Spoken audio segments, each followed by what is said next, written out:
y'inganzo nubwo inzira ari ndende nubwo byinshi bintega nubwo mpura na iyi ni radiyo isangano vigera ku murongo wa 89 n'ibice 4 FM. Reka nizere ko mumeze neza kandi muguwe neza. Hanyuma kandi nizere ko gahunda zanyuze uyu munsi nazo zimeze neza. Tuba turi ku munsi wa gatanu, abantu bamaze iminsi muri mirimo igiye itandukanye, ariko ku wa gatanu abantu batangiye no gutekereza kwinjira muri weekend kugira ngo baruhuke n'ubundi bazongere gutangira akazi bameze neza. Ni ikiganiro inzira y'inganzo. Hanyuma ngiye nitwa Seba Tuyishimire nk'uko bisanzwe, nkunze kuba ndi kumwe n'abanyempano bagiye batandukanye bafite inganzo mu buryo bumwe cyangwa ubundi. Kuri uyu munsi ntago ndaza kuba ndi kumwe n'umuhanzi, mfite undi wahanze ariko bitari mu buryo bw'indirimbo, ubwo araza kutubwira bimeze gute. Hanyuma reka muhe mikro yivuge, burya ngo ntawe uvuga umugabo. Karibu. Murakoze cyane Seban. Umeze neza? Ni amahoro Saba. Umunsi wa gatanu umeze gute? Wow, ndabona bimeze neza. Hanyuma wowe kuri wowe weekend ni umunsi ufata gute? Weekend ni umunsi w'ikiruhuko. Abantu baba bamaze icyumweru cyose bakora, baba batekereza rero kuruhuka bagashyira ubwenge ku gihe, hazatangira ikindi cyumweru bameze neza. Abadukurikiye bari kumva ati? Abadukurikiye barimo kumva Uwimana Emmanuel, uzi ku izina rya Emi Sempo, nkaba ndi umwanditsi w'ibitabo bibanisha abanyarwanda muri rusange. Impamvu ntakunda kuvuga abahanzi, akenshi hari igihe umuvuga hanyuma za eke ugasanga zirakunaniye cyangwa se uzivuze nabi. Hanyuma reka nguhe ikaze mu kiganiro inzira y'inganzo. Byumvikana ko inganzo yawe yo wayigaragarije mu kwandika. Murakoze cyane Sebo. Uravuze uti ni ibiganiro biganisha ku kubanisha abanyarwanda. Ni mu buhe buryo? Ese wari uri gukemura ikihe kibazo wabonaga muri iyo sosiyete nyarwanda? Nandika ibitabo bitandukanye, ariko kuri uno munsi turi buvuge ku gitabo cyitwa Isano Isumbi y'Amaraso. Ni igitabo rero nanditse nyuma yo kureba imibanire y'abanyarwanda, y'abantu batandukanye muri sosiyete nyarwanda nyuma ya jenoside yakorewe abatutsi mu 1994, aho usanga abantu benshi batandukanye barahuye n'ibikomere. Ibyo bikomere bikomereye benshi babayeho mu muryango nyarwanda. Nandika kino gitabo rero nagira ngo mfashe abanyarwanda uko kubabara ibyo bikomere bahuye nabyo, babashe kubana nabyo muri sosiyete, bafasha abantu ndetse bigirira icyizere. Kuko mu minsi ya none usanga kubera ibyo bikomere bifitwe n'abantu benshi batandukanye, abantu bariyanze, bamwe bariyahura, abandi bakumva kubaho nta kintu bimaze. Ariko kuri ino nshuro nandika kino gitabo nagira ngo ndema agatima abo bantu bose bahuye n'ibikomere byatewe na jenoside yakorewe abatutsi mu Rwanda, bongerere bigirira icyizere cyo kubaho, ndetse bumve ko kuba barasigaye ari impamvu ikomeye yo gukomera. N'abandi bose mu buzima busanzwe, nibanze cyane gusa kuri abo bose bonyine barokotse jenoside yakorewe abatutsi mu 1994 mu Rwanda, ahubwo hari n'abandi bavutse nyuma ya jenoside, hari n'abatari bari mu Rwanda mu gihe cya jenoside. Ugasanga bibaza bati ese ibi bintu koko byabayeho? Muri kino gitabo rero harimo ubuhamya bwinshi butandukanye bw'abantu batandukanye bagaragaza inzira y'umusaraba baciyemo muri ayo mateka akomeye u Rwanda rwanyuzemo. Hakaba n'ayandi n'ubundi buhamya bw'abantu noneho mu buzima busanzwe, aho usanga ababyeyi barataye inshingano zabo, bigatuma abana nabo barema indi sano isumbi y'amaraso. Naho ngaho. Hanyuma ni igitabo cyawe cya kangahe umaze kwandika? Iki ni igitabo cya gatatu. Igitabo cya mbere nakise Ubuzima mu Muryango, cyasohotse muri 2010. Cya kabiri cyitwa Inzozi z'Urukundo, cyasohotse muri 2017. Iki rero ni cya gatatu, kigiye gusohoka muri uyu mwaka wa 2020. Kuri ubu ngubu abantu ntabwo bashobora se kukibona ngo bagisome? Ubu ntabwo kiragera ahabona. Tuzakora launch ku itariki 30 z'ukwezi kwa 9, cyo bita ebook. Ni ukuvuga ngo ni igitabo ushobora gusomera kuri murandasi, kuri internet. Hama ku itariki 30 z'ukwezi kwa 10 naho hazasohoka noneho hard copy cyangwa igitabo noneho gifatika, ku buryo abantu bashobora kujya mu maguriro y'ibitabo bakaba babisangayo nta kibazo. Iki gitabo kirimo inkuru iteye gute? Ni inkuru ishingiye ishingiye kuri bande se ni inkuru ushobora gusoma ukumva ni ibintu byabaye ku muntu cyangwa ni amateka muri rusange? Iki gitabo gifitemo ibice bitatu by'ingenzi. Igice cya mbere ni ikigaragaza amateka, donc ni igisobanura ese isano dusangiye nk'abanyarwanda imezite, iyo ni isano y'amaraso. Hama igice cya kabiri kigaragaza isano isumbi y'amaraso.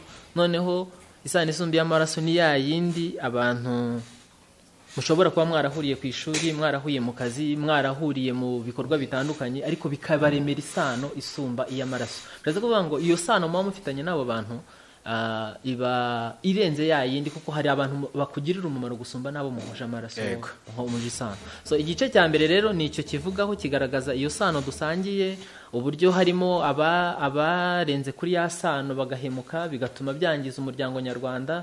Ariho harimo ubuhamya bw'abantu batandukanye, abo babaye inzira y'umusaraba baciyemo muri jenoside yakorewe abatutsi mu 1994 mu Rwanda. Hakaba noneho n'abandi batanga ubuhamya bw'ukuntu ubu ababyeyi babo bitwa ngo ababyeyi b'amaraso batakibafata nk'uko nguko kubera ko batabashije kuzuza inshingano zabo, bituma hari abandi basimbuye ababyeyi babo. Iyo ngiyo rero niyo sano nasobanuraga isumbi y'amaraso.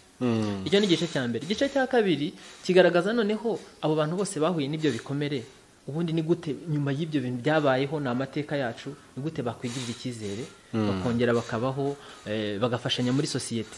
Igice cya gatatu rero cy'iki gitabo cyo kigaragaza napfunyikiye abantu impamba ivuga ngo ndashaka ko nyuma n'ubwo ibi byose byabaye, nubwo hari amakimbirane, egera mikro, nubwo hari amakimbirane yabayeho, nubwo hari ibikomere abantu bikoreye, ariko bakongera kubaho. Kugira ngo bongere kubaho, urumva hari mu ngaruka zabayeho za jenoside, hari abana b'imfubyi bibana bakeneye ababyeyi babahanura, hari abapfakazi, hari inshike, hari abo bana bavutse muri jenoside igihe ababyeyi babo bafatwaga ku ngufu, abo bakeneye ubuntu, bakeneye anko, bakeneye nyirarume n'amasenge nabo bagira inama. Aho rero natanze inama n'impanuro kuri abo bose yuko batahiranwa n'agahinda, ahubwo hari uwundi muryango twarema. Sebo ukambera umuvandimwe, nkakubera umuvandimwe, mugenzi wanjye akambera umubyeyi. Ubu hano kugira ngo tubashe kubaho twaremye iyindi sano. Ubu abantu bafite famiye nyinshi cyane. Izo famiye rero naravuga nti ayo mahirwe dufite twe kuyatesha agaciro.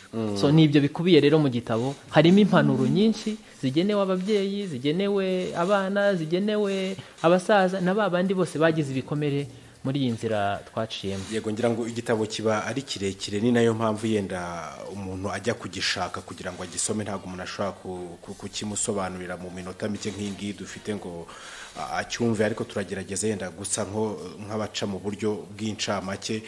Umwana wavutse muri biriya bihe ubwo habagaho jenoside yakorewe abatutsi muri Mata 1994, urabigarutseho uti hari abana bisanze ari imfubyi. Abo bana hari icyo bahombye nk'abana dukurikije ibyo umwana akenera mu buzima bwa buri munsi, ariko se yakora iki kugira ngo nawe ye guheranwa n'ako gahinda? Yakora iki kugira ngo nawe yiyubake akomeze ubuzima nk'uko n'abandi bakomeza ubuzima? Hano muri iki gitabo nabishyizemo nibukije abantu yuko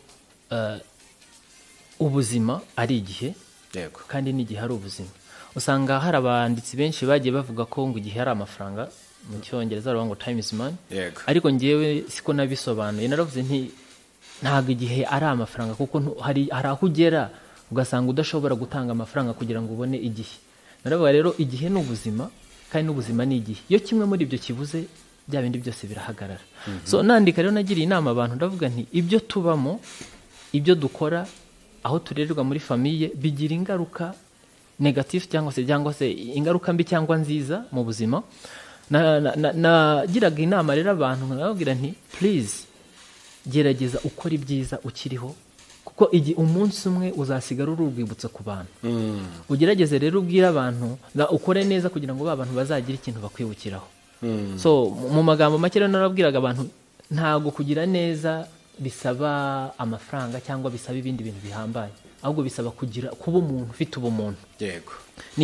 Muri iki gitabo rero inkuru nyamukuru irimo ni ukugira ngo ibyo dukora byose bitugirira abantu, kandi tuzasige inkuru nziza abantu bazigiraho. donc nk'uko uzi turirimba intwari z'u Rwanda yego nawe igihe uriho uzagikoreshe neza kuko byanze bikunze turavuka tugakura twagera igihe tugapfa no munsi rero ni nudakora neza biragoye ko hari umuntu uzibuka seba ushobora kuzamara iminsi 5 10 tukarira yenda kuko tukuzi ariko nyuma y'icyo gihe bikaba byarangiye ariko nugira neza iyo neza uzayibiva mu bantu uzabeho igihe n'igihe so ariko emisempa reka tukiri kuri aba bana b'imfubyi byari byo byose hari abagiye bagira imiryango barererwamo ariko hari n'umuhanzi wabiririmbye ngo inkonda z'undi mwana zirabiha ibyo byose ibibazo bishobora kuba bituma bamwe na bamwe bagira imibereho itari myiza bishingiye ku buryo bagiye barerwa ibyo ndabyemera ndi n'umuhamya wo kubivuga kuko byambayeho ariko ku rundi ruhande mu Rwanda nyine hari iyo migani ngo umwana wundi abishya inkonda ubundi bakavuga ati umwana wo nyoko wundi nta kuviramo nyoko ibintu nk'ibyo ariko ni bya bikomere twahoze tuvuga sosiyete nyarwanda cyangwa umuryango nyarwanda wahuye nabyo iyo myitwarire mibi uko kurerwa nabi nyine urabyumva ntago uwo mubyeyi wakureze nubwo yasigaye mu kimbo cyawe ariko ntashobora kungana mama wawe cyangwa umubyeyi wawe yego ariko nandika naravuga ngo nubwo ibi byose byatubayeho tukabura ababyeyi tukiri bato tugateseka tukagira umugisha twagiriwe umugisha turerwa muri famiye harimo n'ababuze izo famiye bakajya mu muhanda ayo mahirwe twagize nasabaga ko twayabyaza umusaruro ahubwo tukareba ngo twe guheranwa n'ayo mateka yatubayeho yo kubura ababyeyi tukiri batoya ngo ndavuga kuri ba bana b'imfubyi yego ahubwo twigirire icyizere cy'ejo hazaza ndimo kuvuga ibi nasobanuriye abantu ndababwira ngo natanze urugero harimo urugero rw'umwana umwe wari imfubyi aba mu muhanda hama aza guhura n'umuntu wari ufite imodoka agenda mu muhanda hari mu gihugu cya Kenya ariko afite ikibazo cyo guhumeka agendana bomboni mu modoka yamufashaga guhumeka arangije umwana yari yasabye udufaranga tutageze ku mafaranga 200 arebye uwo muntu ukuntu ababaye atera intambwe aravuga ngo hari amafaranga nari nasabye ahari se nawe yakugirira umumaro yirengagije ko ari imfubyi yirengagiza ibibazo yaciyemo nuko atari buze kurya yenda n'urugero kuko ntiyari bubona ahandi ari busabe ariko aratanga icyo rero nicyo kirimo kudusaba ibibazo twaciyemo nk'abana b'imfubyi n'abandi bose badukurikiye ntibyakubuza kuba umuntu ubundi imfura ngo ishinjagira ishyira niko bavuga yego reka yenda tugende dufata no ku bindi byiciro kugira ngo n'abadukurikiye bose baze kumva twibanze ku bana nibyo twabahereyeho abari bakiri bato kuko niyo turebye ku mubare munini w'abaturarwanda ni abajene ariko hari n'ababyeyi bahuye n'ibibazo babuze abana umugore yabuze umugabo yabuze umugore abo nabo barababaye mu buryo bwabo bo kuri bo ni iki wabatekerejeho muri iki gitabo ese n'ubuhe buryo bashobora gukoresha ngo bongere kugarura umunezero ibi nabyo nabishyizemo muri iki gitabo natanzemo ingero nyinshi zitandukanye nanabihanganisha aho bari hirya no hino rwose ni igikomere gikomeye ko warabyaye umwana 1 2 3 4 5 ejo bose ukababura vraiment ni agahinda gakomeye ariko nandika muri kino gitabo narababwiye ngo bibuke ko hari impamvu zo kubaho kuba barasigaye basigariyeho donc ubu bwabo ariko n'abandi batakiriho bagomba rero gukomera bakaziba icyuho bakavuga bati ahubwo aya mahirwe nasigaranye y'imyaka Imana yanyongeje nyabyaza umusaruro ngirire abandi akamaro numva rero narabakomeje mbereka yuko hari ibice by'iki gitabo harimo impamvu udashobora guheranwa n'agahinda ntiyiyange yumve ko hari ibindi ashobora gukora bikaba byiza kuko iyo turebye ubuhamya bwinshi bw'abantu batandukanye hari ukubwira ati nasigaye nta mwana mfite nta nzu nta ariko ubu maze kwiteza imbere nta muntu ntago ngisaba ahubwo mfasha benshi hari abana b'imfubyi basigaye nazanye mu muryango iwanjye ubu narabashyingiye mfite abuzukuru urumva uwo muntu aba yaragaruye icyizere aha rero nandika mu gitabo nashyizemo ibyo byiciro mvuga nti koko hari abahemutse batwicira ababyeyi bica abana ariko ntiduheranwe n'ako gahinda ahubwo tubabarire nitumara kubabarira iyo ni intambwe imwe natwe ubwo tuzaba twibabariye ahubwo twongere dushyireho intego z'ubuzima tuvuge ngo nubwo biriya byatubayeho ariko twakongera kubaho. Muri iki gitabo cyawe wagarutse ku ibanga ndetse n'uburyo icyo umuntu ashobora guhorana ibyishimo muri ubu buzima, ibyo dukora tuba tugira ngo tugire ibyo dutunga ubundi tunezerwe tubeho twishimye. Ubundi mu by'ukuri bishingiye ku bushobozi umuntu afite, bishingiye kuhuvuka, bishingiye ku byo urya n'ibyo wabuze ngo ubirye, umuntu yabona ibyishimo gute? Seba rero ibanga rya mbere ryo kugira ibyishimo ni ukunyurwa. Uzasanga kuri iyi si dutuyeho nta muntu uragera ku rwego avuga ngo ndaryohewe 100%. Ahubwo usanga ikintu cyiza kibaho ni ukuvuga ngo wishyiriraho intego, izo ntego wazigeraho mu gihe runaka bikunze ukavuga ati okay, ahangaha ndanyuzwe, hama ugashyiraho izindi ntego z'ubuzima. Iteka rero kugira ngo umuntu aryoherwe n'ubuzima arimo nuko abanza kunyurwa akavuga ngo hari benshi bifuza kumera ukomeze. Niba hari abifuza kumera ukomeze rero nakabanje kwishimira yuko hari aho nageze. Usanga rero mu buzima ni iryo banga, ubundi ukumva ko ubwo buzima urimo ntago ubuzima bwawe bushobora kuba gusa n'ubw'abandi. Ntago inshuro nyinshi ntago bikunda. Iyo ugiye kwigereranya n'abandi iteka uzahora ubona kuri inyuma. Ariko ni wigereranya nawe ubwawe ukavuga ngo ko bya bindi navuga ngo ubuzima ni igihe. Niba uzabaho imyaka 60 n'urugero, uraswiminga urasipoza yuko ariko bizagenda, ukavuga ati ku myaka 30 nzaba ngeze kuri iki. Wakigeraho ukavuga ati nakwigurira akantu kubera ko nageze hahantu. Ariko ni wikompara n'abandi bantu uzabona baragusize. Niho usanga abantu barimo guhemuka kubera ko bashaka gusimba esikariye, akava kuri mo gataruka ku ya 5 kandi ubundi yakagiye esikariye ku yindi ugenda uzamuka. Niyo nama rero natanze muri iki gitabo, ndavuga nti abantu benshi bashaka guhora baryohewe, ariko ubuzima ntago ariko bumeze. Ubuzima bumeze nk'imisozi aho umuntu aramanuka akazamuka akanyerera, ukaba wagera naho hejuru mu bushorishori ukasubira hasi. Byose birashoboka, ariko icy'ingenzi wishyireho intego z'ubuzima, ubuzima buraryoha bikagenda neza. Urakoze cyane, komeza kugubwa neza aho dukurikiye kuri 89.4 FM. Turi mu kiganiro Inzira y'Inganzo, ni ikiganiro kigamije kwerekana impano ziri mu bantu ndetse no kuziteza imbere. Uyu munsi turi kumwe n'umwanditsi w'ibitabo bamwita Emisempa cyangwa se Emmanuel Uwimana. Igitabo yatuzaniye kuri uyu munsi cyitwa Isano Isumba y'Amaraso. Ushobora kuba nawe udukurikiye mu kanya gato ndaza kuri mirongo ya telefone ubundi dusangire ijambo byaba ibitekerezo by'ibibazo cyangwa se inyunganizi, ngira ngo araza kugenda adufasha.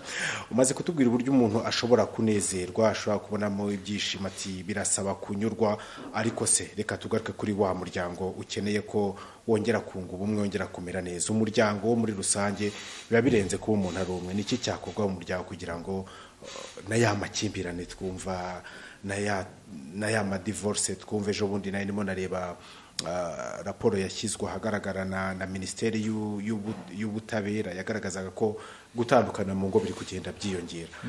Emisempa, ibibazo nk'ibi ngibi byo waba warabitekerejeho mu gitabo cyawe? Seba urakoze. Ibi nabitekerejeho ndetse na cya gitabo nanditse ubushize cyitwa Inzozi z'urukundo, naho nabigarutseho cyane. Ariko reka tuvuge kuri iki ngiki. Ubundi umuryango ngiye mugereranya n'ubuzima bw'umuntu. Umuntu agira ingingo zitandukanye ariko zose zuzuzanya, zose zikagira umuntu. Y'urugingo rumwe rurwaye, reka dufate urugero, iyo umuntu arwaye ino, ni urugingo rumwe rw'umubiri. Urwo rugingo rushobora gutuma iryo no rishobora gutuma arudasinziriye, kubera ko hari ikitarimo kugenda mu mibereho yawe ya buri munsi. N'umuryango rero mugereranya n'umubiri w'umuntu. Uwo muryango, umwe mu muryango nagira ikibazo, undi akumva ko niba warwaye cyangwa wagize impungenge cyangwa se wagize ingorane, undi nawe bimubuza amahoro, icyo gihe haba gushyira hamwe. Uyu munsi ndwaye iryo no, sinakwishimira ko njya kwa muganga ngo bariceho, ahubwo najya kurivuza kugira ngo mbashe umutwe ntunge, umuriro ntuze, ibintu nk'ibyo ngibyo. Nandika kino gitabo rero nabigarutseho, ndavuga nimba no gutanga conclusion ko iki gitabo nabigarutseho, ndavuga ngo inshuti zanjye mwe musoma kino gitabo mwibuke yuko umurunga w'iminsi ari umurimo. Kandi nta muntu n'umwe nigeze mbona utera imbere we ku giti cye, bisaba gushyira hamwe. Yewe hari n'agakuru kamwe nashyizemo naganiriye n'umusaza, arambwira ati mwana wanjye dore urarenga mpinguka, nako ndarenga uhinguka, hari inama ngira ngo nkugire. nuramuka wihugiyeho wowe wenyine ukumva ko ibintu byose uzabigeraho wenyine nta nubwo uzamara imyaka 2 cyangwa 3 kuko ibyo utunze byose uzaba warabiriye waragiye mu buzima. Rero umuntu wese akenera umuntu umufasha, yenda si no mu muryango wa papa na mama, ahubwo ni wa muryango wawo ndi nge nise isano isumbiye amaraso. Isano isumbiye amaraso navugaga rero ni ba bantu bagukikije, abantu bose mwahuye mu buzima nibo bagize umuryango wawe. Bisaba rero Seba yuko famiye cyangwa se wa muryango ndimo kuvuga ushyira hamwe. Urugero rufatika, uzasanga abacuruzi benshi bateye imbere bubatse amazu akomeye n'abishyize hamwe. Urwo ni urugero rufatika. Natanze urundi rugero rw'ibihugu usanga byishyira hamwe, yenda dufate umuryango wa East African wishyize hamwe kugira ngo wubake imihanda ya gari ya moshi, ukureho imisoro n'amahoro, uhahirane. Usanga rero ibintu byose bishingiye gushyira hamwe imbaraga z'abantu. Burya baravuga ngo nta mugabo umwe, nabigarutseho cyane. Iyo ushaka gutera imbere ushyira hamwe imbaraga. Ntanga inama rero nk'uko wari ubimbajije ngo mu muryango bisaba yuko niba ari umubyeyi aba inshuti n'umwana we, niba ari umugabo akaba inshuti n'umugore.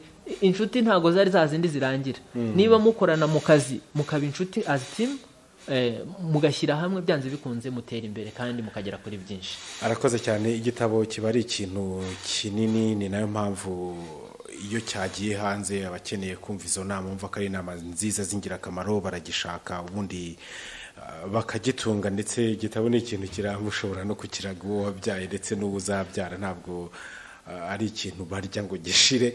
Ngira ngo yenda ni byinshi cyane birimo. Turaza no kugira umwanya wo kuganira no ku buzima busanzwe bwa Emmy Sempa. Ndabizi ko ari kimwe mu bice abantu baba bakeneye kandi bategereje ari benshi. Mu kanya gato cyane turaza kugenda tubiganiraho.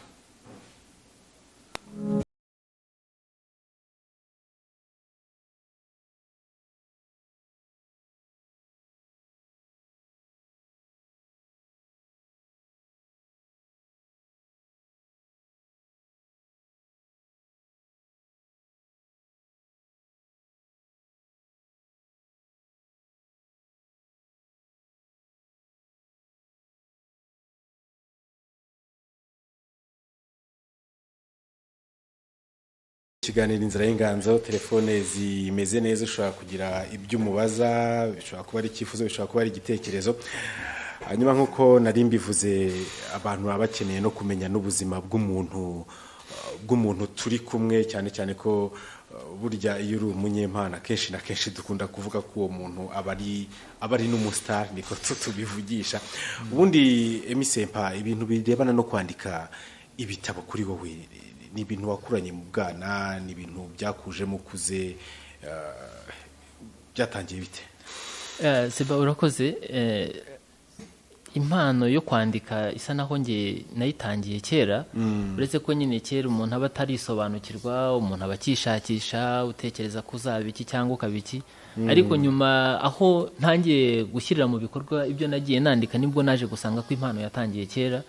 Aho wasangaga nandika ibintu byambayeho byiza, byambabaje, nkaba mfite akajenda nandikamo. Nyuma rero ngeze muri 2009 nibwo naje gutekereza, ndavuga hari utuntu twinshi naragiye nandika. Njya kwandika icyo gitabo cyiswe nise ubuzima mu muryango, niho navuze nti ariko ibi bintu byambayeho hari umuntu byafasha, hari umuntu wabisoma bikamufasha, niba yenda yarahangayitse, niba yarababaye, niba arafite ikibazo bikaba byamugirira umumaro.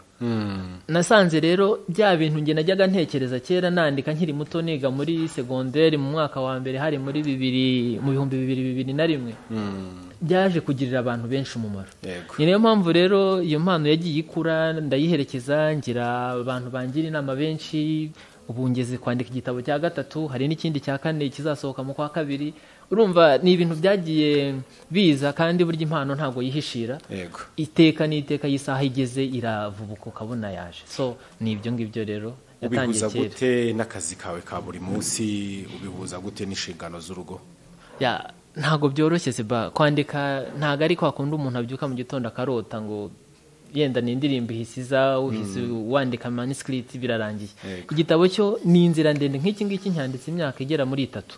So ukuntu mbihuza n'inshingano rero, akazi ndagakora amasaha y'akazi, y'abandi batashye nge mfata nk'amasaha 2 ngasigara mu biro nkakomeza noneho nkahindura paje y'ubuzima nkavuga nti iby'akazi mbishyize ku ruhande none nongeye kwandika ibintu bizafasha abantu mu gihe runaka.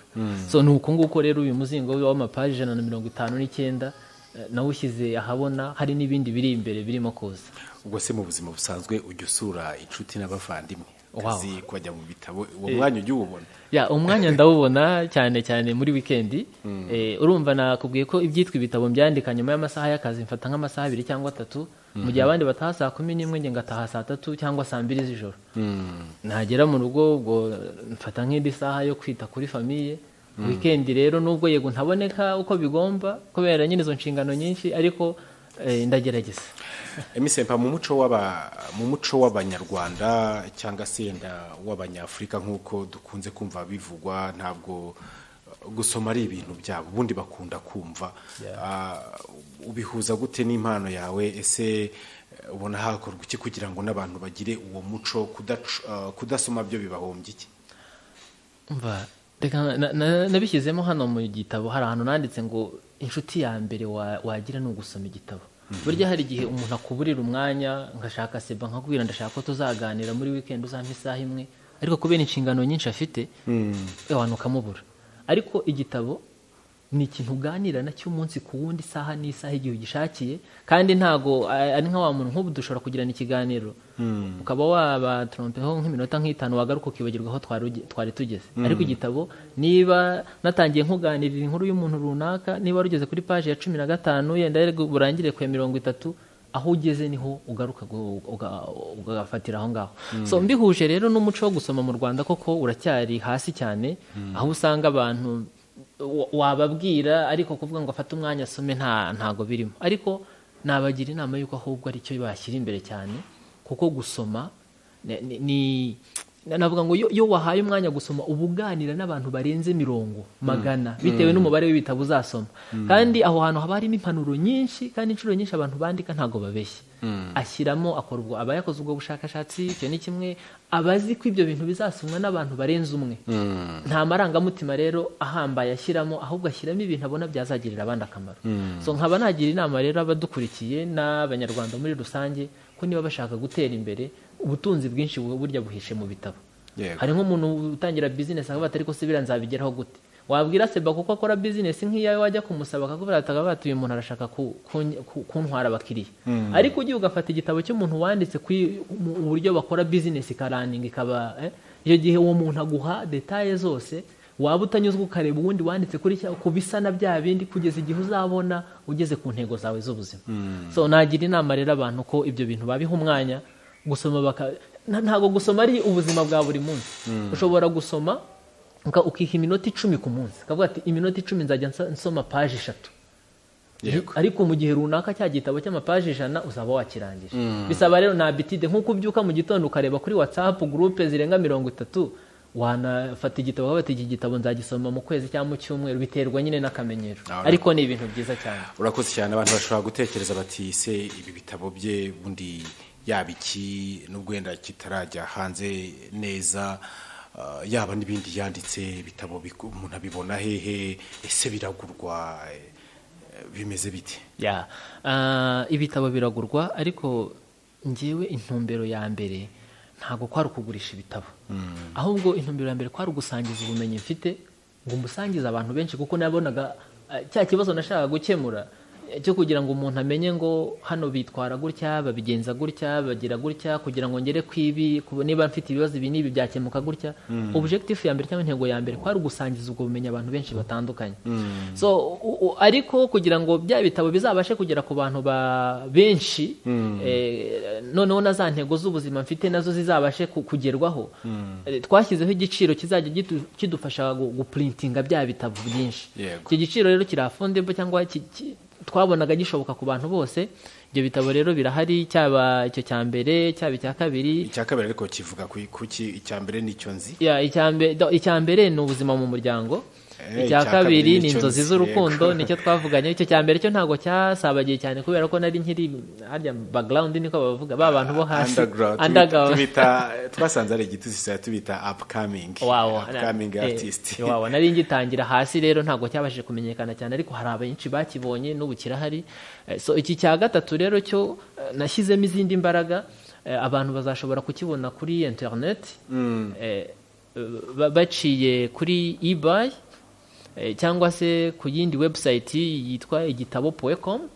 cyo nakoresheje uburyo yaba wa muntu uri mu mahanga utari mu Rwanda, yaba wa muntu uri ahantu adashobora kubona iguriro ry'ibitabo hafi yiwe, nawe ashobora kukibona. Kuko abantu batunze smartphone rero biroroshye, aho waba uri hose wakibona. So ibindi nibisohoka, kuko iyi hard copy y'igitabo Isano Isumba y'Amaraso cyo ntikirajya hanze, ariko nikijya hanze kizaba kiri ahantu hose mu mashopu cyangwa se mu magurishirizo y'ibitabo. Tuzagerageza kubikominika abantu tubibamenyeshe. Birahari rero ngira ngo turacyari kumwe na Emmy Sempa, turacyamufite rwose umwanya. Ngira ngo turaza komeza kugenda tuganira kuri iki gitabo, turaganira ku buzima busanzwe, dore ko yanagarutse ku buzima mu muryango n'imibereho y'abantu. Turaza kandi gusangira namwe ibitekerezo, muduhamagara ku mirongo yacu ya telefone. Rwose ibyo mwifuza kumubaza muraza kuba mubimubaza. Hanyuma Emmy Sempa, ubundi tugarutse nko ku gitabo cyawe cy'ubushize, hari ikibazo twagiye twibaza, tunagikoraho wenda mu biganiro byacu bigiye bitandukanye ku birebana n'urukundo. Ujya kubona ukabona nk'umusore cyangwa nk'inkumi, abantu baramaze bati ko watinze gushaka, kudashaka. Ubundi hari igihe cyo gushaka kibaho? Iyo topic twayivuzeho ubushize ndabyibuka, reka twongere tuyigarukeho. Mu by'ukuri nabyanditseho muri kiriya gitabo cyitwa Inzozi z'Urukundo. Ku batarakibona, reka yenda nkivuga introduction nkeya kugira ngo bumve ibikubiyemo.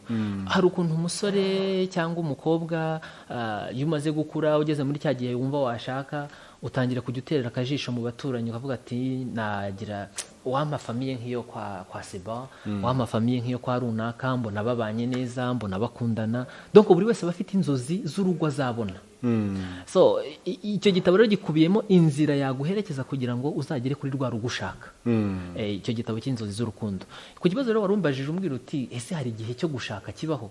Mu by'ukuri tugendeye mu muco nyarwanda, ubundi kera baravuga ngo umusore yamaraga kumera ubwanwa, ari umuntu ushobora kubona inshingano z'urugo yazishobora.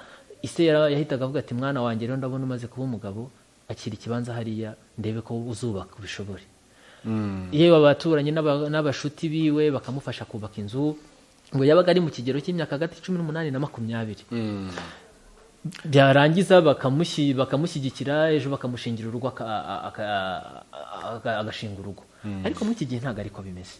Ubu ngubu usanga uva iwanyu, yewe n'iwanyu bananiwe kubatunga mwese, ukajya gushakisha ubuzima, ukaba muri ghetto, ugakora, ukazagera igihe uvuga ati ndabona aho naringeze nshobora kuba naba umugabo. Nandika muri kiriya gitabo navuze ngo hari ibintu bigera muri 3 umuntu ushaka gushinga urugo agomba kuba yujuje.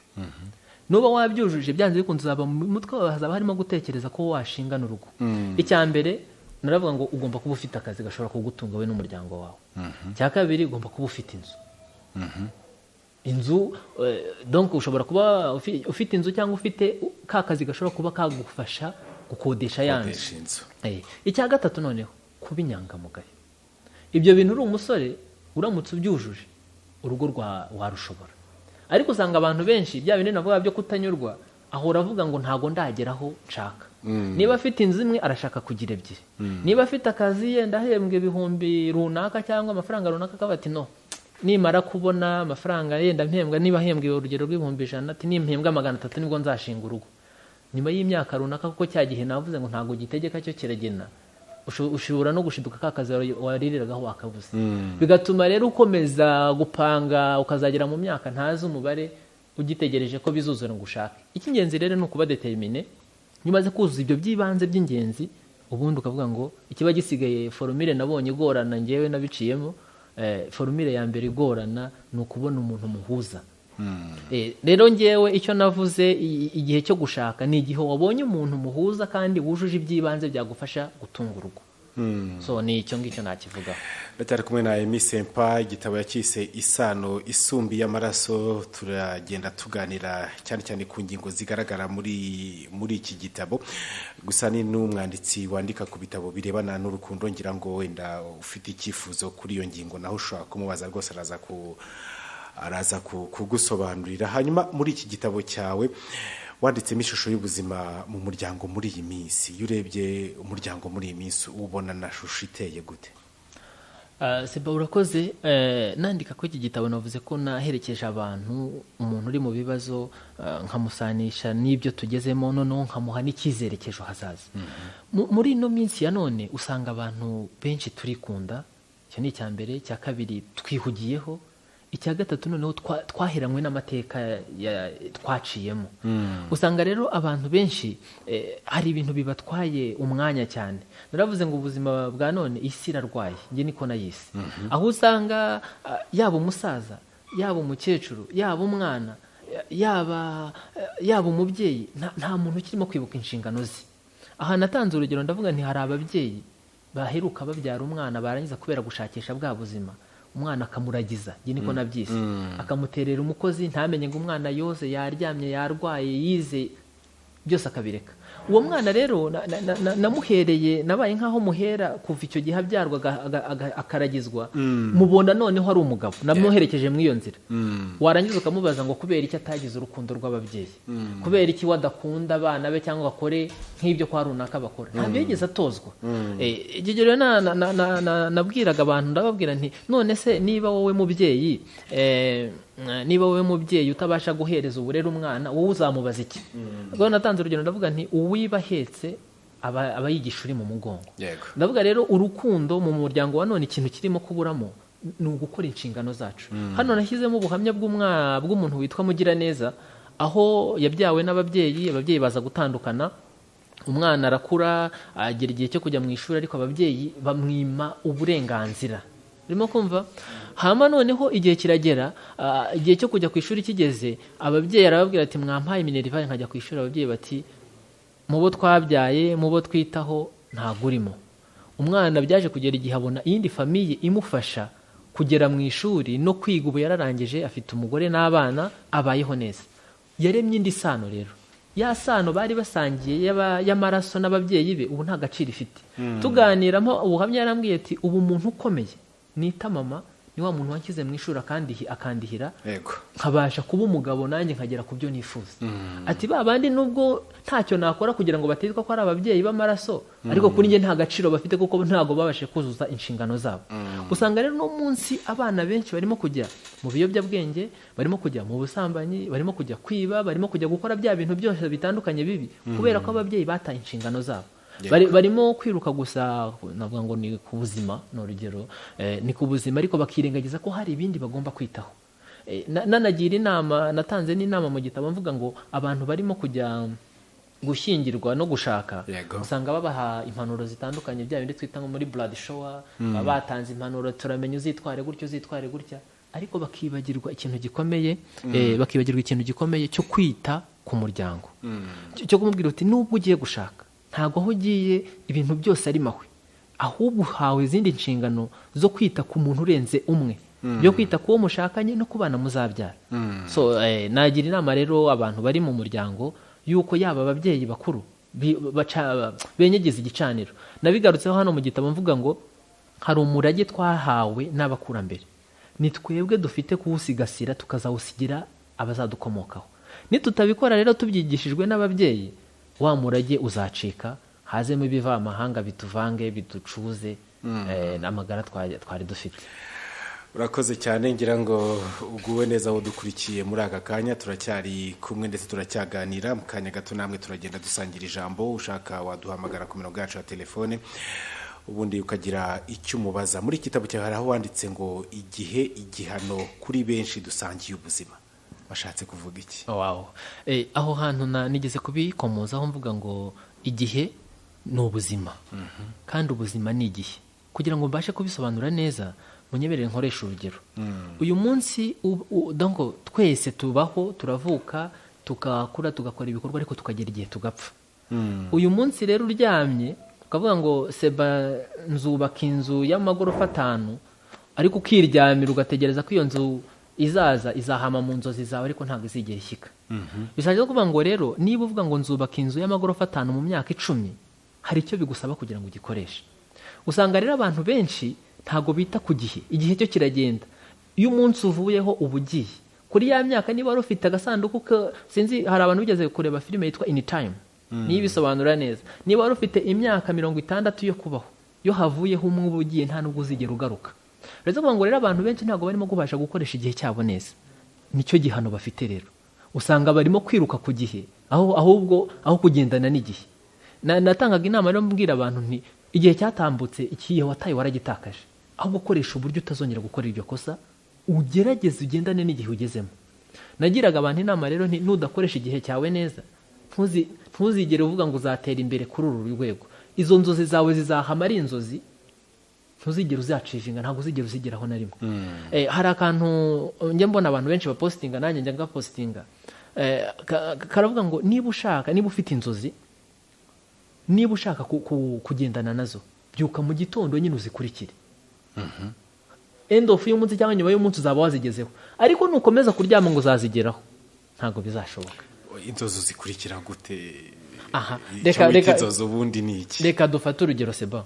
Uyu munsi buri wese yageze mu rugo, yenda sinzi ko ari bose ariko ngiye bimbaho, ndapanga ngo ejo nzakora iki, sibyo?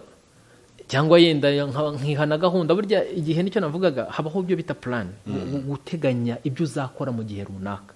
Uyu munsi se buvuze ngo yenda uziga kaminuza, masters cyangwa doctora, ukavuga ngo turi muri 2020, muri 2025 nzaba mfite doctora yanjye, bachelor nako yenda PhD. Icyambere ugomba kuvuga ngo biransaba iki kugira ngo nzabigereho, nzabyiga mu gihe kingana iki, ese ibyo nsabwa nzaba nabigezeho mu gihe kingana gute. Niba rero ibyo byose utabashe kubikurikirana ngo uvuge ngo kugira ngo mbashe kwiga cyangwa mbashe nuko nzakora akazi kampemba no mafaranga, none se ayo mafaranga nuyahembwa ariko ukayakoresha ibindi bitandukanye na bya bindi washyizeho, ntabwo uzigera ubigeraho. So niyo mpamvu rero navuga ngo abantu iyo badakoresheje igihe cyabo neza, iteka nyine igihano kiraza, kuko ubukene buzagusatira, tuzatera imbere, uzajya ubona abantu mwabanye rwa rungano rwawe batera imbere ariko wowe ukirahuri. So bisaba rero yuko ugendana n'igihe, kuko igihe cyo kiragenda. Ikindi nabwira urubyiruko rudukurikiye, imyaka yo gukora ni hagati y'imyaka reka mbare 15 kugera muri 40. Nyuma y'iyo myaka ya 40 ubutunzwe n'ibintu wakoze. Usanga rero abantu benshi aho kugira ngo ya myaka yo gukora, kuko uba ugifite imbaraga, nta kurwaragurika uba ufite, ubutaragira famiye nyinshi, ubutaragira responsibility nyinshi, usanga abantu benshi ahubwo ya mahirwe baba bafite yo kubyaza umusaruro ahubwo barahindukira bakayapfusha ubusa bwa ya mahirwe babonye. Akazibuka kuko inshuro nyinshi bura muri ya myaka twita ngo na adolescence, usanga abantu benshi barangiza. Muri Bibiliya, mu bantu basoma Bibiliya baravuga ngo ubusore bwawe ntibuzabe igihe cyo kugira ngo wangize ejo hawe hazaza, ahubwo kizabe igihe cyo kugira ngo ukore ibyo wakagombye kuba warakoze, ahubwo bizagutunge. Ariko nanditse ngo ubusore bwawe bukoreshe, ariko ndabyemera uburyo mbese, ariko uburyo ariko bitavuze ngo wangize ejo hawe hazaza. Bivuze ngo ubusore bwawe ubundi nibwo bwakabaye burimo gutegura ejo hazaza. Uwo uzaba we umutegura uno munsi, ntabwo uzamutegura muri gihe kizaza. So nagiraga abantu inama rero ngo cya gihe cyo gukora, nubona amahirwe yabyaza umusaruro kandi uteganye. Buriya covid yatwigishije ibintu byinshi, ngira ngo abantu benshi ndagiye mbona amakomenti ku binyamakuru no ku mbuga nkoranyambaga, abantu bavuga bati njye nabagaho nk'uzapfa ejo, byo guteganya sinigeraga mbitekereza. Uno munsi rero ndagira inama urubyiruko gutangira guteganya. Niba tuvuge mu myaka 60 mujya mubona abasaza b'imyaka 60, inshuro nyinshi wateganyije neza, ntabagitekereza kuko nta naho yajya kwaka akazi ngo bapfe kukamuha, ahubwo barimo gutungwa n'ibyo yateganyije. Niba ari abana yigishije, niba ari inzu yenda yubatse akodesha nk'imiryango 5, niba ari ayo masambu, niba. So ni umwanya rero yo kumenya time management, kumenya uburyo cya gihe cyawe uzagikoresha. Iyo ugikoresheje nabi rero birapfa. Twumve n'abadukurikiye Isangano FM. Halo. Bimeze bite? ni sasa iri ni uburyohe. ibintu ni uburyohe. Hanyuma wadukurikiye uyu mwanditsi w'ibitabo wamwumvise? Uyu mwanditsi turi kumwe w'ibitabo wamwumvise cyane bugicana radio yawe? Iyo nifunga radio. Banza wumve kugira ngo uze guhamagara ubone icyo kubaza, sibyo? Biza kubanza kumva kugira ngo uze kubaza uri mu murongo nyirizina. Ni byinshi cyane kudusobanurira, ariko reka nkubaza akabazo k'amatsiko abajene bahura nako. Ugasanga umuntu amafaranga akorera yakuyemo inzu nayo kurya, tuvuga ko bihwaniramo. Uko guteganya uvuga umuntu yagukora ate ari muri icyo cyiciro? Seba reka mbisobanure neza. Nize ibyerekeranye na gestion cyangwa se management. Burya ibintu byose nibyo nakubwiraga ngo bisaba kunyurwa. Uyu munsi niba uhembwa ibihumbi 50, ukajya kuba mu nzu y'ibihumbi 40, ukarya ibihumbi 10, bizahwaniramo ahubwo usigara uvuga ati ndakura haya tike, ndakura haya kugura ikarita, kubera ko wipashije muremure. Niba ushaka kuzigama nyine uzareba ayo winjiza, urebe nayo usohora, none uvuge ati kuyo ninjiza nzajya nkuraho yenda 5% nyazigame. Ndaza kuvuga ngo ntabwo uzajya kuba mu nzu y'ibihumbi 50 nako 40, ahubwo uzajya kuba mu 15. Yego. Ni icyo ngicyo rero urubyiruko rurimo kubura. Arashaka kwambara neza, niba ahembwa ibihumbi 50 arashaka kwambara neza, agende neza, arira ahantu heza, asohokera ahantu heza nk'umuntu uhembwa ibihumbi 500. Icyo gihe uravunika, upfa nyine utageze kuri za ndoto navugaga. Uhora ubona yuko uri muri minus, itega ukwezi kukarangira ahubwo mu tubotike ahantu henshi uri mu mwenda utabarika. Rero kugira ngo umuntu atere imbere, inshuro nyinshi ngira inama gusevinga, ariko yo byanze ugana banki. Buriya banki yigisha abantu benshi gusevinga. Heravuga ngo inguzanyo ngo ideni rya banki ngo riragatsindwa ngo ntihakagire ubyiteza. Wapi, ahubwo iyo ubona wowe gusevinga byarakunaniye, kubera ko nibo bashuti bawe baguhamagaye ati dusange hano, yenda na ahantu quelque part kuri hoteli cyangwa ku mazi, ugenda wihuta, wagerayo mwayanywera, waryoherwa, niba warashyize kuri konti ubu byaroroshye, niyo ari muri weekend ujyana agakarita kaza. Kuri no nshuro rero nge inama ngira urubyiruko abadukurikiye, ibanga rya mbere, niba ufite amafaranga make winjiza, gana banke cyangwa za microfinance. Niba tuvuge ufite indoto z'uko uzagura ikibanza cy'ibihumbi 200, uhembwa bya bihumbi 50, wowe ubwayo ibihumbi 200 ntabwo uzapfa kubibika ngo bikunde.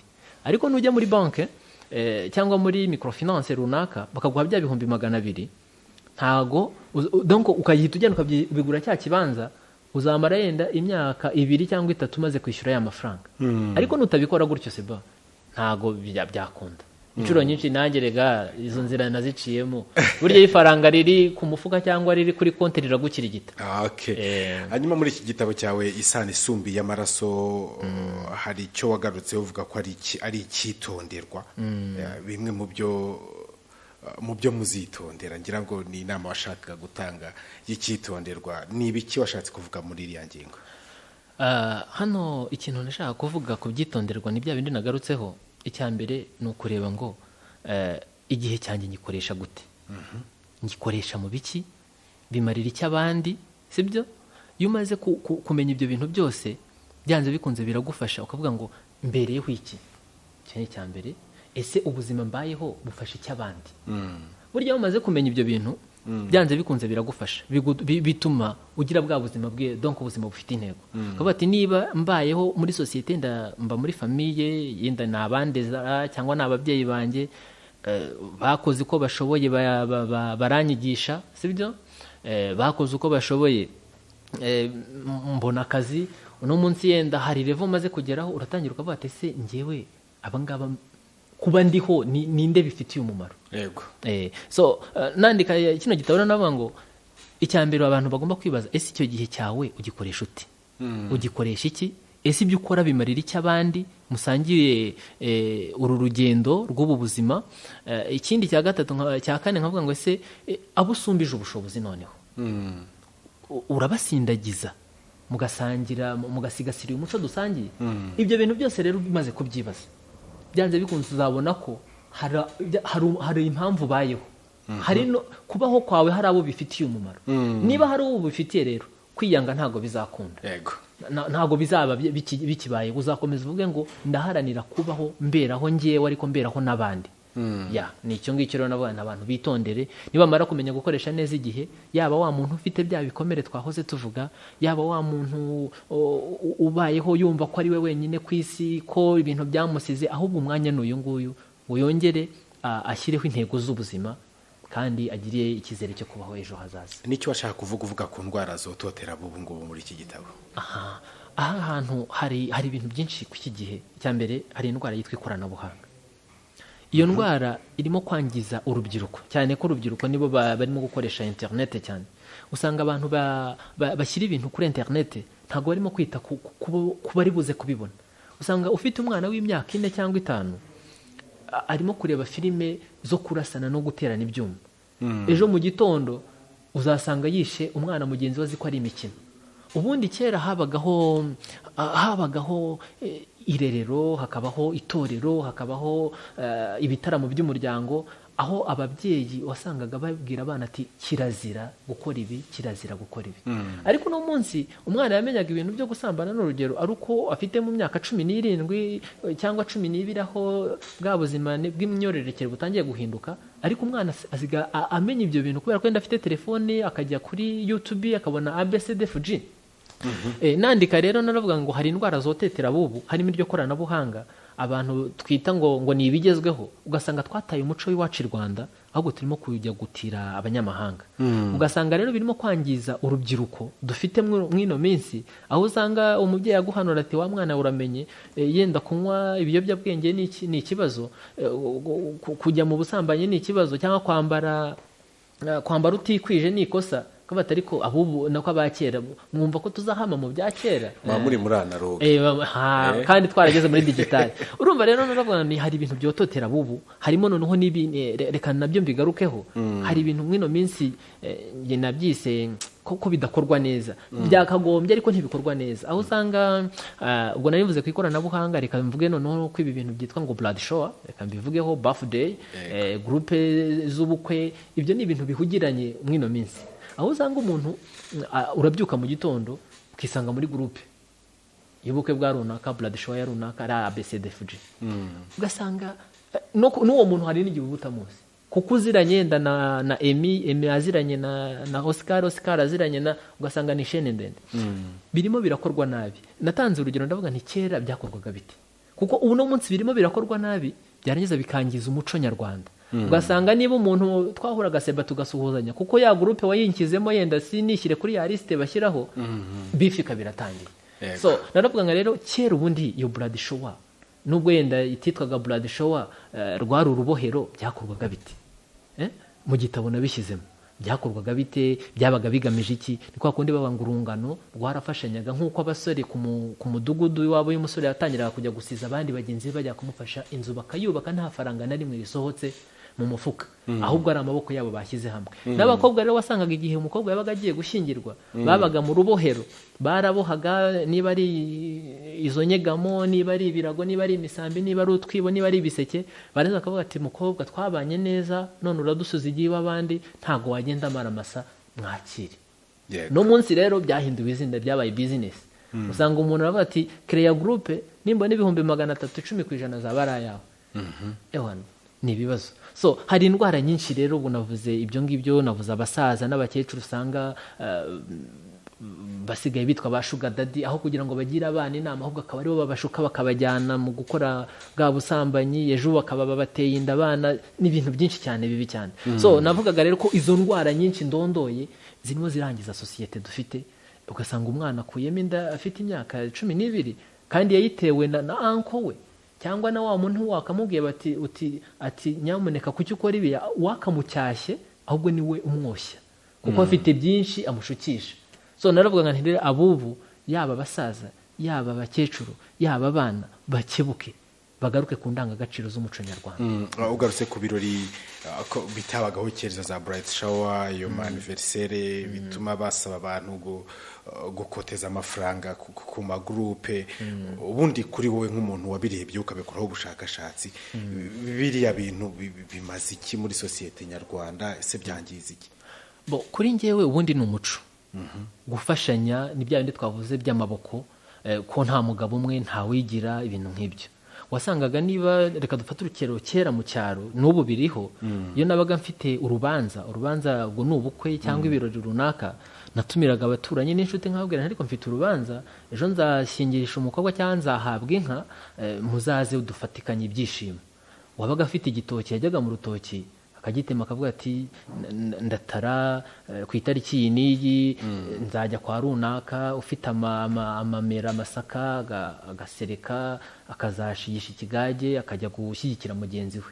Ba bantu baje niba ari abantu 60, harimo abazaza bikoreye ibishyimbo, harimo uzaza ntacyo afite, harimo uzazana iyo nzoga. Icyo gihe bashyiraga hamwe wa muntu wagize urubanza aho kugira ngo asigara aheruheru, ahubwo bakamushyigikira ibirori bikagenda neza. Uyu munsi rero ntago ariko mbibona.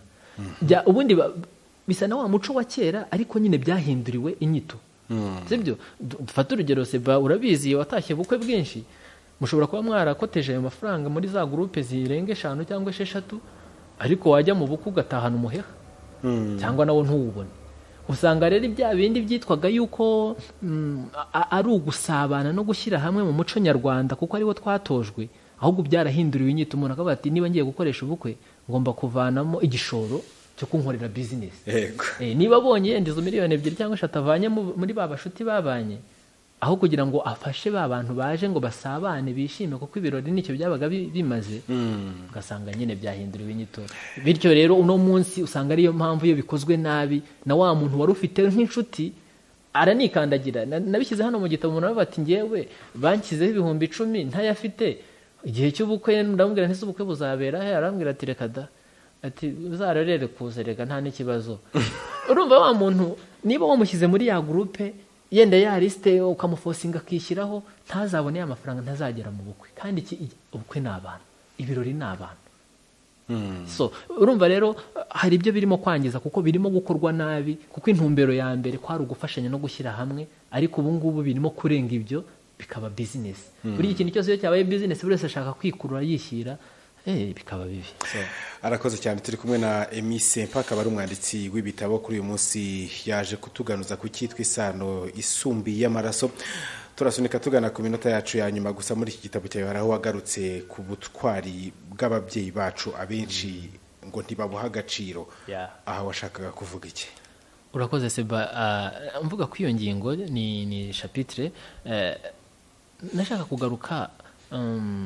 Navuze yuko abantu benshi iyo tukiri urubyiruko, tukiri batoya, ntabwo ubuha agaciro uburyo ababyeyi bawe bakwitangira.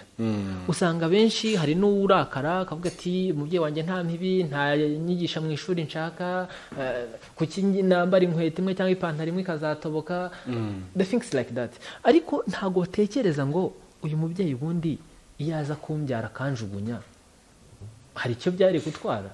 Kandi byarashoboka kuko hari abaturanyi benshi tuzi bibaho.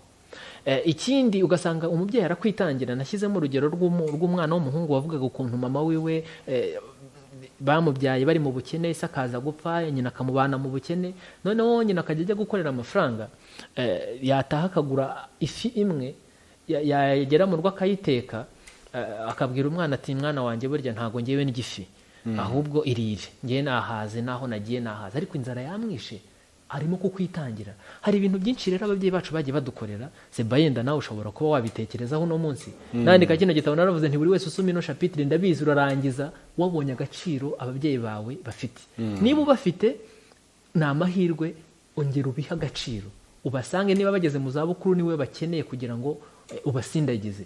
Niba utabafite, ni nabyo nabwiraga abantu, ndabwira nti abenshi tubyibuka tutakina bafite ngo tubashimire. Urundi rugero naravuze ngo abantu benshi bamenya yuko ababyeyi babo bafite agaciro bamaze kubyara. Nibwo yubonye imvune z'umubyeyi, nibwo utangira kuvuga kumbi mama, kumbi papa yamvunikanye bingana gutya, kumbi burya ababyeyi barara badasinziriye bakikiye abana babahoza. Niho utangira kubona aka gaciro k'ababyeyi. Nakiburaga abantu ndababwira nti utaragerayo ntuzabyibuka icyo gihe, kuko ushobora kuzahagera umubyeyi wawe atagihari ngo ugende umushimire. Usanga ababyeyi be urubyiruko rwinshi ntabwo ruha agaciro. Iyo umubyeyi akubwiye ati mwana wanjye uramenye ntukore kino, usanga benshi ntabwo babiha agaciro. avuga ati ni ay'ababyeyi wana urimo urambihiriza ubuzima kandi ubuzima ni isukari ariko uno munsi nandika kino gitabo narababwiye nti please kebuka wibuke usubize amaso inyuma wibuke ibintu ababyeyi bawe bigomye kugira ngo ujye muri segonderi ujye muri universite ubone akazi uba ahantu heza hari byinshi yigomwe yari adasinzire yenda yaranabwiriwe nyamara ahembwa yari kuba nawe yagiye kuryoshya nka bya bindi twavugaga akajya ahora mu mahoteli no mu mavoyaje runaka ariko yari yigomwe wenda kugira ngo asige ibikorwa runaka ibyo bikorwa nibyo wowe uzaheraho so nabwiraga rero abantu benshi ntinyamuneka niba ugifite uwo mubyeyi muha agaciro kuko ni umuntu ukomeye yakugejeje aho ugeze ubu ngubu niba utamufite ubaha buri wese kuko nge iki gitabo n'isi isano isumbuye amaraso navuze yuko twaremye iyindi sano ubu ngewe nareka genda gitabo narabivuze nti umubyeyi wese mufatamo nka papa umumama wese mufatamo nka mama umukobwa wese mufatamo nka mushiki wanjye umuhungu wese mufatamo nka murumuna cyangwa mukuru wanjye ntibizagutungure ni uko nguko nabibonye kuko naje gusanga ngewe nubwo ntafite wa muryango wa papa na mama ariko hari abandi mfite babasimbura ubu mfite abantu benshi bangira umumaro nita ko ari abavandimwe so nagira n'inama n'abandi bameze nkanjye yego nabo yuko isano ntabwo igarukira gusa kuri abo ngabo nubwo uwo mubyeyi utamukimufite ariko hari undi wakoze ibikorwa bingana n'ibye mwubahe umuntu amwubahishe so ni icyo ngicyo navugaga yego ngira ngo ngana ku musozo ndagaruka no ku bibazo bifitanye isano n'amatsiko njyewe ndakuzi na mbere yenda ukiri muto kera wari umuskuti uracyabibasha warashaje bimeze bite ya burya aba bantu babaye baskuti barabizi ni nko kuba umusirikari gukivamo ntikikuvamo ni watse soja always soja wow n'ubu rero niba inkora bya bindi nakubwiye nti abandi bataha saa 11 nge nkataha saa 3 ni cya giskuti twatojwe tukiri batoya ugomba gukora nyine n'imbaraga zawe zose kugeza aho uvuga ngo ewana ku munota wa nyuma nakoze ibyo nagombaga gukora ibindi Imana niba ishobora byose nayikomereza waho iyo waruhutse ukora iki gihe cyawe cyo kuruhuka ukora iki iyo naruhutse nkunda kujya ku mazi nkunda koga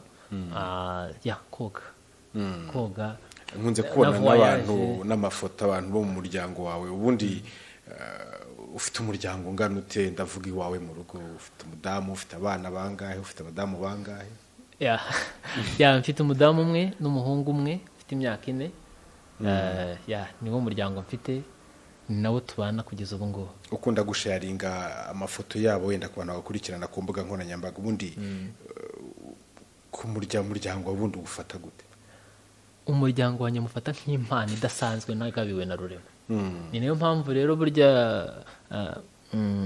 iyo ufite ikintu ukunda uba wumva wakiratira buri wese kuko sinabona ukuntu mbigusobanurira gusa tuvuge n'urugero iyo ufite nk'agashati ukunda inshuro nyinshi wumva wagaserukana ahantu hose ugiye bagutumiye mu birori runaka nanjye rero ibyishimo byanjye ntabwo mbihamana ku mutima mba numva nabisangiza na za nshuti zanjye nakubwiye uzarebe nk'iyo wagize intego mu buzima reka mfate urugero rufatika wize universite wa munsi warangije wagraduatinze wumvaga ibyishimo wagenda yakanzu wayambaye ukabihamana wenyine no mu muryango nyarwanda rero ni kimwe niyo mpamvu yenda bisanisha n'ibyo ngibyo nkora iyo umuntu afite ibyishimo inshuro nyinshi utumira abaturanyi n'inshuti mugasangira bya byishimo kuri ngiye rero nubwo bidakunda kubaho igihe kinini yenda ngo ndabatumira buri munsi ariko nk'iyo nagize yenda tuvuge ya sabukuru twavugaga ntabwo bimbuza gutumira seba ngo aze tuyisangire so niyo mpamvu rero ujya ubona sometimes sharing ari amafoto ya famiye ni kwa kundi uvuga ati ibi byishimo mfite ku mutima neko bihamana ngenyene hanyuma rero iyo urakaye ni biki bintu yenda bikurakaza ukumva urarakaye neza iyo urakaye ubundi wiyumva gute ni ibintu bikomeye inshuro nyinshi iyo ndakaye ikindakaza ni uko ibyo natekereje cyangwa ibyo napangaga bitabaye nk'uko nabitekerezaga cyangwa se mu buzima bya bindi twavugaga ntago turi miseke igoroye ushobora gusekurana n'umuntu runaka gusekurana no kuvuga ngo kutumva ibintu kimwe bitewe wenda hari imirongo runaka warashyizeho ugomba kugenderaho hakaba hari uwakuvangira icyo gihe byanze bikunze urarakara ariko sometimes iyo ndakaye inshuro nyinshi ngenda ceceka kubera iki nceceka baravuga ngo akarenze umuntu wakarushye hamagara nirinda rero kuba narakara nkabwira umuntu ijambo ribi ntabanje gutekerezaho kuko inshuro nyinshi nishyira mu mwanya wa mugenzi wanjye uyu munsi ndamutse ndakaye nkabwira nabi seba wabyakira gute nibimugeraho nawe se akansubiza nabi tuzabigarurira hehe inshuro nyinshi rero iyo narakaye ndaceceka nuko niyumva yes urakoze cyane emise mpangira ngo yenda mu minota umwe ni iki wabwira abo twabanye muri iki kiganiro ni iki wabwira baduteza amatwi birumvikana bishingiye kuri iki gitabo Isano Isumbuye Amaraso Seba urakoze cyane ikintu cya mbere reka nshimire iradiyo Isangano yantumiye yampaye n'umwanya by'umwihariko wowe Seba vraiment je suis reconnaissant ndabashimira uburyo muduherekeza mw'iyi nzira y'ubuhanzi ngira ngo na tonto Share yakongeye iminota 30 kuko yari yatujyanye wow nawe ndamushimiye cyane ni umuntu mukuru nubaha kandi mfataho nk'ikitegererezo ndabashimira rero cyane Imana ibaho umugisha kuko nabivuze ngo nta mugabo umwe ntago umuntu umwe yishoboza bisaba yuko habaho imbaraga z'abandi bantu bamushyigikira bakamutera ingabo mu bitugu uyu mwanya rero mumpaye bya bintu navugaga n'ubuzima mwongeye kuri bwa bundi nabagaho niba ubona mfite imyaka 30 yo kubaho cyangwa 50 imbere yanjye mwongeyeho aya masaha yose mungeneye so nsoza rero ndashimira baduteza amatwi bose nabo bakurikiye kino kiganiro twavuzemo ibintu byinshi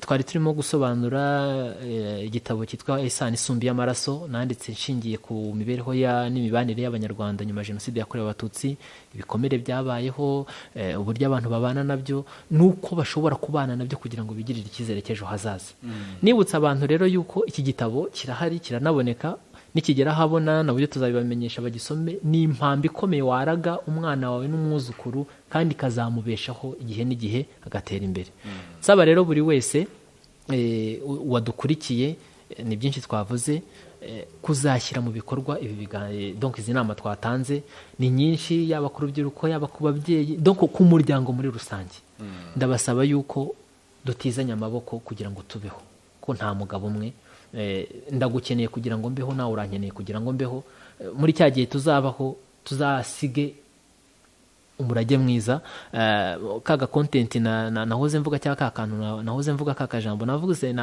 nabirangiza mbwira abantu yuko umunsi umwe buzacya wabaye amateka igihe cyawe cyarangiye so gerageza rero ukora ibyiza kugira ngo uzabe urugero rwiza ku bantu bazumva amateka yawe byibuze ngiye mvuga ngo Seba cyangwa uvuge ngo Emi yabayeho yagize umumaro muri societe yagiriye abantu umumaro nicyo tubereho hano kuri iyi si nandika kino gitabo rero nacyo ni nayo ntego nyamukuru naringamije reka mushimire cyane bamwita Emi Sempa hanyuma cyangwa se amazina ye Emmanuel Uwimana ni igitabo yise Isano Isumbuye Amaraso nicyo yatuganiriye kuri uyu munsi kirimo impanuro nyinshi kirimo inama nyinshi ngira ngo we wadukurikiye kuri uyu munsi ari cyo byagufashije hanyuma ndagushimiye ko wemeye kwitabira ubutumire bwacu kuri uyu munsi wa none nanjye ndabashimiye ko mwangeneye no munsi Imana ibahe umugisha gahunda zirakomeza nk'uko bisanzwe thanks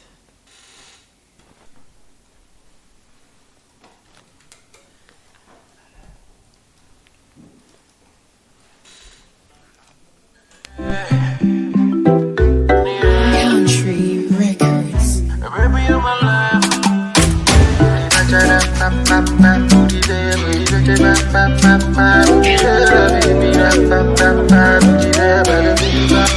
Like a shorty melody, I do with your mother.